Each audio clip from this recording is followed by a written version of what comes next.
वर्तमान समय में सोशल मीडिया और प्रिंट मीडिया में बार बार ये दिखाई दे रहा है, बार बार बताया जा रहा है कि मोदी जी ने हासिल किया। तो मैं आपको बता दूं कि राजनीति में नेताओं का कोई चरित्र, कोई सिद्धांत होता, ना कोई विचार होता। नेता तो केवल नेता होता है। नेता वो केदारनाथ की बात करेंगे तो आप एक बात समझ सकते हैं कि ये करने लगे कि अयोध्या जाइए पर खाना घर से ले जाइए और खाना नानी बनाएगी। अब देखें तो सत्ता के लिए सब कुछ दांव पे लगा दिया जाता है। सामवेद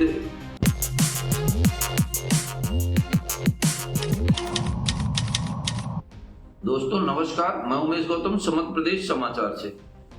अब आप देख रहे हैं कि वर्तमान समय में सोशल मीडिया और प्रिंट मीडिया में बार बार ये दिखाई दे रहा है, बार बार बताया जा रहा है कि मोदी जी ने भाषण दिया था, अमित शाह ने भाषण दिया था कि मैं नीतीश को कभी भाजपा में एंट्री नहीं दूंगा, और नीतीश कुमार का भाषण दिए वीडियो दिखाया जा रहा है कि मैं मर जाऊंगा पर भाजपा में नहीं जाऊंगा, पर ये आज एक होकर सत्ता हासिल किया। तो मैं आपको बता दूं कि राजनीति में नेताओं का कोई चरित्र नहीं होता, और जो इनके वास्तविक चरित्र का संपादन करना चाहे, उनके चरित्र के अनुसार, उनके भाषण के अनुसार उनके चरित्र का आकलन करता है, वो समझ जाए कि ना तो उसे राजनीति का ज्ञान है, ना वो राजनीति के बारे में जानता है।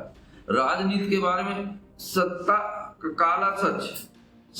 काला सच है कि ना नेताओं का कोई सिद्धांत होता, ना कोई विचार होता। नेता तो केवल नेता होता है। नेता का मकसद होता है सत्ता हासिल करना, इन प्रकार इन्हें किसी भी तरह सत्ता हासिल करना, और सत्ता के लिए किए हुए वादे और उठाई हुई गंगा सब फेल मानी जाती है।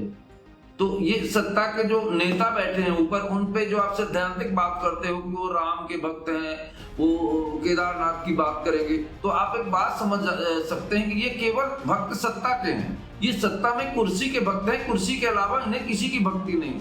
अगर अयोध्या से इन्हें वोटें कम मिली हैं तो राम का विरोध करने लगे कि अयोध्या जाइए पर खाना घर से ले जाइए और खाना नानी बनाएगी। अरे ये राम से लड़ेंगे, कितना दुर्भाग्यपूर्ण है। जो कल तक राम भक्त जय श्री राम कहते थे, आज जय जगन्नाथ कहते। इससे साफ साबित होता है ना तो ये हिंदू धर्म के प्रचारक है, ना राम के भक्त है। अगर राम के भक्त हैं तो राम के दिए हुए निर्णय को सहजता से स्वीकार कर उसको खुशी जाहिर करना चाहिए कि हमसे कहीं गलती हुई, उसका दुष्परिणाम, उस गलती को खंगालना चाहिए, कि ना कि राम को दोषी बनाना चाहिए।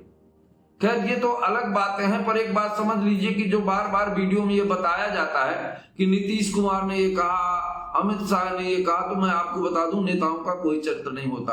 अभी नहीं, पहले भी धर्म ग्रंथों को भी उठा कर देखें तो सत्ता के लिए सब कुछ दांव पे लगा दिया जाता है। सामवेद, युद्ध में सब जायज है, किसी भी तरह युद्ध को जीता जाए। वही आज लोकतंत्र का चुनाव एक युद्ध है। युद्ध में जीत कर अपनी सत्ता कायम करना ही सत्यता और सच्चाई है। एक बात सोचिए, अगर आप सत्ता में हैं तो ना ही कोई सत्ता में नहीं है तो आपका कोई औचित्य नहीं। अगर आप सत्ता में हैं तो ही आपका औचित्य है।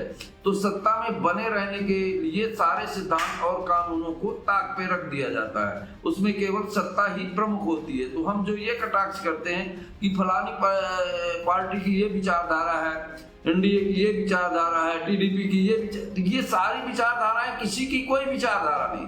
किसी भी पार्टी का ना तो कोई सिद्धांत है, ना कोई विचार है, ना कोई रूल्स है। सारी पार्टियों का एक ही मकसद है, सत्ता हासिल करना। और वो सत्ता कैसे भी हासिल, आपको बता दें कि आप ये देख लीजिए कि जब महाभारत हुआ है तब भी कृष्ण ने केवल सत्ता के लिए झूठ बोला है। जब हमारे भगवान कृष्ण भी सत्ता के लिए युद्ध में झूठ बोल सकते हैं, तो अगर लोकतंत्र में नेता लोग झूठ बोलते हैं तो हमें दुखी होने की जरूरत नहीं है, तो संवैधानिक है।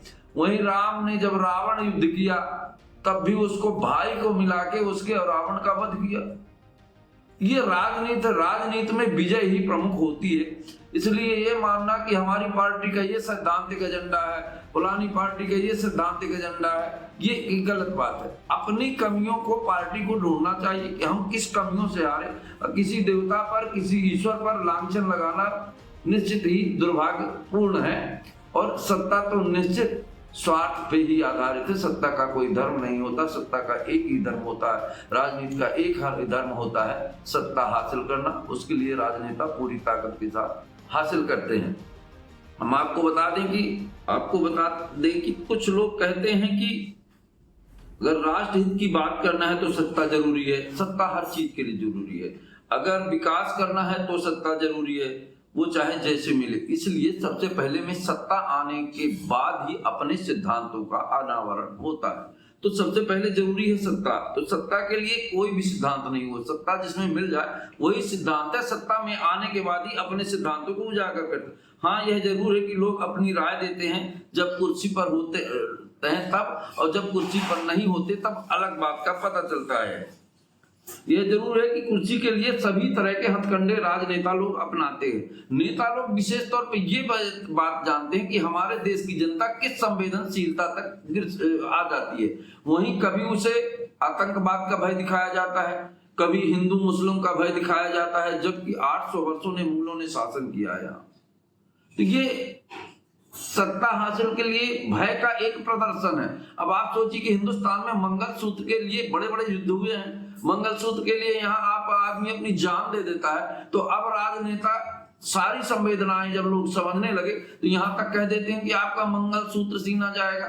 तो सत्ता पाने के लिए राजनेता किस हद तक बयान दे सकते हैं और किस हद तक गिर सकते हैं। इसलिए ये कहना कि हमारी पार्टी का ये सिद्धांत है और दूसरी विपक्षी पार्टी का ये सिद्धांत है, तो राजनीति में कोई सिद्धांत नहीं होता। राजनीति में एक ही सिद्धांत होता है, सत्ता हासिल करना। इसलिए किसी पर कटाक्ष करने के पहले राजनीति के वास्तविक मुद्दे पर जरूर चर्चा करना चाहिए। तो जो गिरगिट ने कहा था उसको हमारे नेता कह रहे हैं कि तुम हमारे साथ, तुम्हारा नाम जुड़ने पर कम से कम तुम्हारा भी तो नाम हो जाता है।